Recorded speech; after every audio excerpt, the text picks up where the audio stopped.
नमस्कार मित्रों, दिवम अकेडमी के सिंचाई और जन संरक्षण के स्पेशल लेक्चर में आपका स्वागत है। चलिए स्टार्ट करते हैं। सस्टेनेबल एग्रीकल्चर की आज हम बात करेंगे, तो आइए जानते हैं कि इंडिया में वाटर का सिनेरियो कैसा है। इंडिया में वाटर के टोटल फ्रेश वाटर का 4% अवेलेबल है और इस फ्रेश वाटर का 80% एग्रीकल्चर में यूज़ होता है।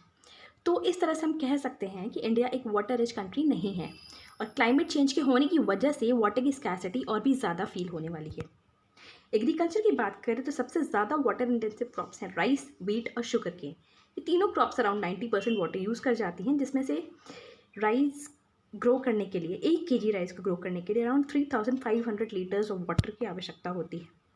इरिगेशन की बात करें तो net irrigated area around 68 million hectares है, जिसकी एफिशिएंसी अराउंड 30 to 40% है। इरिगेशन की बात करें तो 50% से ज़्यादा इरिगेशन ग्राउंड वाटर से होता है। अराउंड 84% इंडियंस वाटर स्ट्रेस को झेलते हैं। तो हम कह सकते हैं कि वाटर की सस्टेनेबल मैनेजमेंट की हमें बहुत ज़्यादा आवश्यकता है, क्योंकि जैसे जैसे पॉपुलेशन बढ़ेगी वैसे इरिगेटेड एरिया बढ़ेगा और एग्रीकल्चर के अलावा डोमेस्टिक और इंडस्ट्रियल यूज़ भी बढ़ेगा। अलाइड सेक्टर्स में जैसे कि हम लाइफ स्टॉक ले लें तो वो बहुत ज़्यादा पानी यूज़ करता है और इंडिया अराउंड 11% वर्ल्ड का टोटल लाइफ स्टॉक को होल्ड करता है। आइए जानते हैं कि सस्टेनेबल एग्रीकल्चर डेवलपमेंट है क्या और इसकी आवश्यकता हमें क्यों है। सस्टेनेबल एग्रीकल्चर डेवलपमेंट का मतलब है कि हम इस तरह से एग्रीकल्चर में रिसोर्सेज का यूज़ करें कि आगे आने वाली फ्यूचर जनरेशन के लिए रिसोर्सेज बची रहे, जो हमें मिला हम वो आगे दे सकें। तो इसमें सबसे ज़्यादा यूज़ होने वाला रिसोर्स है हमारा पानी। जैसे कि हमने पहले ही बात की, वाटर हमारा एग्रीकल्चर का सबसे इम्पॉर्टेंट रिसोर्स है, तो इसलिए वाटर का सस्टेनेबल मैनेजमेंट होना बहुत ज़रूरी है। सस्टेनेबल एग्रीकल्चर में हमारा मेन फोकस रहता है एफिशिएंट वाटर मैनेजमेंट पे, सॉइल मैनेजमेंट पे और क्रॉप मैनेजमेंट पे। सस्टेनेबल वाटर मैनेजमेंट मतलब कि वाटर को हम किस तरह से यूज़ करें कि वो आगे आने वाली रिसोर्सेज, आने वाली जनरेशन्स के लिए वो एज अ रिसोर्स रहे और वो इंडेंजर्ड ना हो। तो इसमें हम वाटर को एफिशिएंट मैनेजमेंट की प्रैक्टिसेस के बारे में बात करेंगे, वाटर की साइंटिफिक मेथड्स ऑफ इरिगेशन के बारे में बात करेंगे और इकोनॉमिक प्रैक्टिसेस के बारे में बात करेंगे। तो वाटर यूज़ एफिशिएंसी को बढ़ाने के लिए हम लेज़र लैंड लेवलिंग और इरिगेशन शेड्यूलिंग की हेल्प कर ले सकते हैं। लेज़र लैंड लेवलिंग एक इनोवेटिव फार्मिंग टेक्निक है। इसकी वजह से प्रिसाइज और यूनिफॉर्म लेवलिंग होती है, इनपुट कॉस्ट कम होता है और इरिगेशन वाटर की रिक्वायरमेंट अराउंड 40% तक कम हो जाती है। इस टेक्निक को यूज़ करने से क्रॉप की यील्ड एनहांस होती है, क्योंकि सीड और फर्टिलाइज़र का यूनिफॉर्म डिस्ट्रीब्यूशन हो पाता है और वीड को कंट्रोल करने में भी ये काफ़ी हेल्पफुल रहता है। इरिगेशन शेड्यूलिंग का मतलब होता है कि हम इरिगेशन कब करें और कितना करें, ताकि वाटर प्लांट की रिक्वायर्ड स्टेज पर मिल सके और वाटर का रन ऑफ या पर्कुलेशन लॉस कम हो सके। हमारा दूसरा तरीका था कि हम सही इरिगेशन मेथड यूज़ करें। तो सॉइल टाइप, लैंड की टोपोग्राफी, वाटर की क्वालिटी और क्वांटिटी और क्रॉप कौन सी ग्रो करनी है, इसके अकॉर्डिंग हम डिसाइड कर सकते हैं कि हमें कौन सा इरिगेशन मेथड यूज़ करना है। जैसे कि सबसे कॉमनली यूज़ होने वाला मेथड है चेक बेसिन मेथड, जो ग्रेविटी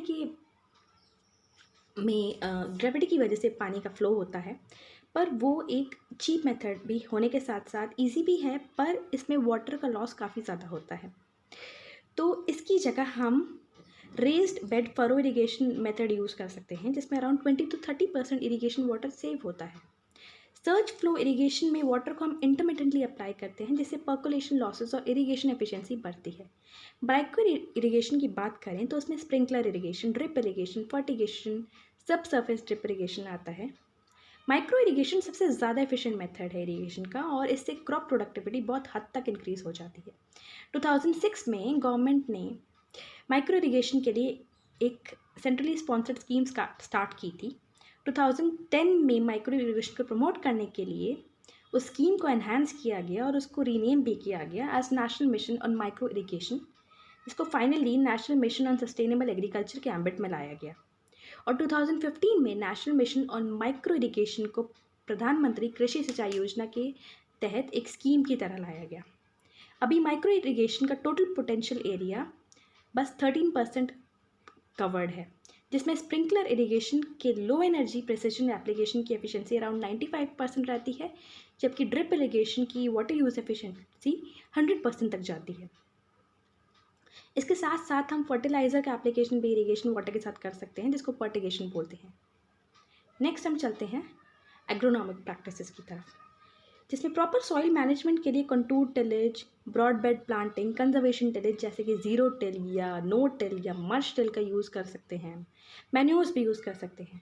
ज़ीरो टिल या नो टिल में हार्ड पैन फॉर्मेशन नहीं होता।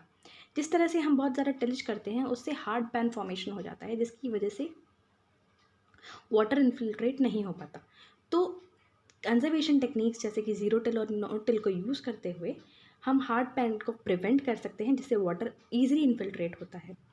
ब्रॉड बेड प्लांटिंग में वाटर यूज़ एफिशिएंसी बढ़ जाती है, जिससे क्रॉप प्रोडक्शन 5 to 10% तक बढ़ जाता है। टाइम सेव होता है और 20% लो सीड रेट की ज़रूरत होती है। वीड मैनेजमेंट अच्छा होता है और क्रॉप लॉजिंग भी नहीं होती। तो इसी तरह से ये नीड ऑफ द आवर है कि हम नई टेक्नोलॉजीज को अडॉप्ट करें और एग्रीकल्चर प्रोडक्शन में सस्टेनेबिलिटी ला सकें। इसी के साथ ये लेक्चर समाप्त होता है। आपके सब्र के लिए धन्यवाद।